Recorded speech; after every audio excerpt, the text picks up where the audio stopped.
دیکھیں، چارٹ کی ایک بہت ضروری چیز ہے کہ چارٹ میں بیلنسنگ ہونی چاہیے۔ بیلنسنگ کا مطلب یہ ہے کہ تمام اعمال میں ایک موازنہ اور تمام اعمال میں ایک اعتدال ہونا چاہیے۔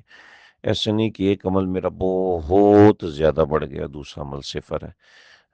بطور مثال میرا شغف تلاوت میں اتنا زیادہ ہو گیا کہ دعاؤں کی وہ توفیق نہیں ہو رہی۔ ٹھیک ہے، اس کے اپنی جگہ پر فضیلت ہے کہ جو تلاوت قرآن کرتا ہے اس کو اللہ رب العزت اس کی دعائیں جو ہے وہ خود ہی سن لیتے ہیں، کیونکہ اس کو وہ توفیق حاصل نہیں ہے، وہ تلاوت کی وجہ سے دعا نہیں کر پا رہا۔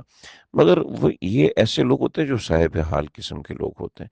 یہ ہر ایک کے لیے نہیں ہوتا، یہ فضائل ہر بندے کے لیے نہیں ہوتے، بلکہ انسان کو یہ چیزیں اپنے معاملات میں بیلنسنگ رکھنی، کہ بیلنسنگ ہونی چاہیے کہ میں نے دعائیں بھی کرنی ہیں، میں نے ذکر بھی کرنا ہے، میں نے نماز بھی پڑھنی ہے، میں نے بیان بھی سننا ہے، میں نے کتاب بھی پڑھنی ہے، میں نے تمام اعمال میں بیلنسنگ ہونی چاہیے۔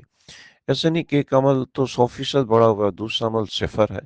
ہاں، ایک عمل 100% ہے، دوسرا عمل 25% ہو جائے، ٹھیک ہے، 30% ہو جائے، 25% ہو جائے۔ قرآن مجید کے 10 پارے پڑھ لیے لیکن دعا کی توفیق نہیں ہے، یہ نہ ہو۔ قرآن مجید 25 پارے پڑھ لیے لیکن نماز کی توفیق نہیں ہے، ایسا نہ ہو۔ بلکہ تمام اعمال میں بیلنسنگ ہونی چاہیے کہ اعمال میں توازن ہو۔ ورنہ ایک عمل میں انسان کا جب جی لگتا ہے تو انسان بڑھتا ہی چلا جاتا ہے، جس سے دوسرے اعمال میں غفلت ہوتی ہے، تو انسان وہ ایک ہی عمل کا ہو جاتا ہے، اور پھر جب اس عمل کا موقع نہیں ملتا تو انسان جو ہے وہ کریز سے باہر ہو جاتا ہے، کلین بولڈ ہو جاتا ہے۔